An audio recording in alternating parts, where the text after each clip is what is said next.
Na segunda parte desta aula pública, é a vez do público da Universidade Federal do ABC, em São Bernardo do Campo, fazer perguntas a Haroldo Ceravolo. Eu queria entender um pouco da cadeia do livro no Brasil. E qual o papel das políticas de compras do Ministério da Educação ou outras políticas de compras do governo para incentivar a bibliodiversidade? Cristina, o mercado editorial brasileiro ele sempre foi muito marcado, nas últimas décadas, pela participação do governo na compra de livros, né? Então, você teve um processo de adoção do livro como uma política de Estado, do livro didático, sobretudo, e que foi incorporado pelo governo central e por diversos governos, não só o central, os governos estaduais, políticas nacionais de educação, etc., e que mexeram profundamente com o mercado do livro. Esse mercado de livros didático, ele sempre foi muito concentrado em poucas editoras. Com o avanço das políticas de distribuição de livros pelas escolas públicas, você teve um segundo passo, que foi a adoção de livros não didáticos, que é um passo muito importante para a melhoria da qualidade do ensino público, né? Porque, quando você sai do livro didático e passa a adotar livros de interesse geral, você começa a entrar no debate intelectual de verdade, ou seja, não só na transmissão de um conteúdo fechado, mas de transmissão de conteúdos abertos que permitem ao aluno ir construindo o próprio conhecimento. Então, no começo dos anos 2000, especialmente no primeiro mandato do governo Lula, a ideia de bibliodiversidade foi apresentada por governo e começou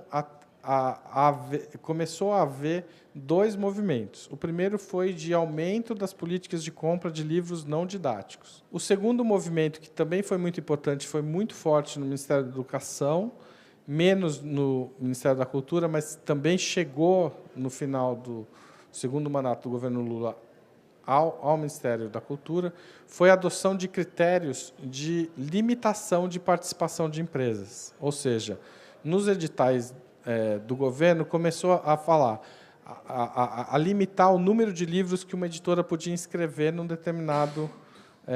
determinada seleção. Qual é o sentido disso? O sentido disso é você evitar que uma grande editora inscreva 500 livros e uma editora menor inscreva 5, e esses livros nem vão ser analisados, porque, diante da pressão dos 500 da editora grande, esses livros acabam sendo marginalizados, e eles não consegue haver uma comparação qualitativa dos livros, e, pela pressão numérica, havia uma tendência de excluir as pequenas editoras.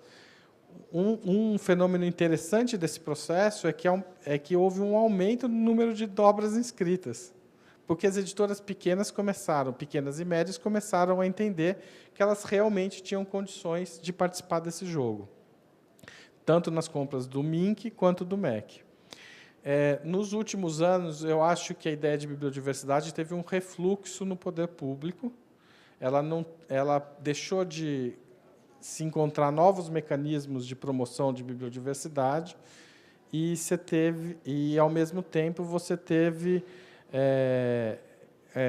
a adoção, por parte das grandes editoras, de estratégias de criação de empresas de oportunidade, digamos assim, para inscrever um número maior de livros, dobrar, triplicar, quadruplicar, até multiplicar por 10 o número de livros inscritos. Mas, mesmo assim, você tem um processo que ainda tem cria algumas dificuldades para essa avalanche competitiva. A gente teve agora, recentemente, na cidade de São Paulo, uma discussão muito interessante sobre biodiversidade na produção de um projeto de lei que acabou de ser aprovado em dezembro e foi promulgado pelo Haddad, que é o Plano Municipal do Livro, Leitura, Literatura e Biblioteca. Esse plano ele incorpora profundamente as ideias de bibliodiversidade em diversos pontos, na produção editorial, na produção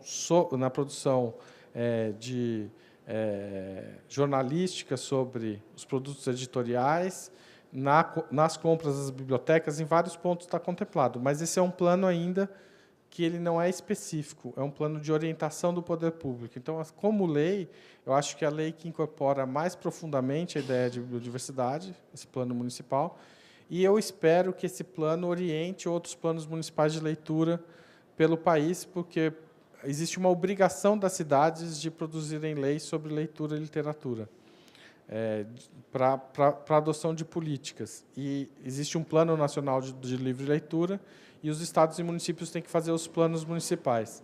Esse projeto do Plano Municipal de São Paulo é muito interessante e ele tende a servir de exemplo para outras cidades. Com essa enxurrada de livro que você fala que os Estados Unidos e a Inglaterra oferecem na colônia, como que culturalmente influencia esses países na cultura deles, como é absorvida? Wellington, o impacto dessa produção pós-colonial, digamos assim, dos países centrais sobre os países que foram colônia é enorme. E o que acontece? Imagina um livro de geografia produzido na França para os alunos de Madagascar. Imagina um livro de história produzido na Inglaterra para os alunos brasileiros, porque também temos esse problema da tradução de livros dos países centrais. O problema é menos radical aqui, mas também existe. Uma questão bastante simples que uma editora e jornalista amiga minha viveu. Pediram para ela traduzir um livro didático de geografia no Brasil, mas ela não podia trocar as imagens, porque as imagens já tinham seus direitos autorais, direitos de imagem negociados na Espanha, no caso, e a cada troca de imagem implicava não só um custo adicional, mas um tempo, um custo econômico de compra de uma nova imagem, de negociação de uma nova imagem, mas um custo no tempo, no atraso na publicação, porque aquilo precisa ser publicado rapidamente. Então, a geografia visível nesses livros era a geografia. Embora o texto pudesse ser alterado e mudado, na hora de se referir às imagens e as imagens exibidas, era a geografia europeia, essencialmente. Então, isso tem um impacto na população local de desconhecer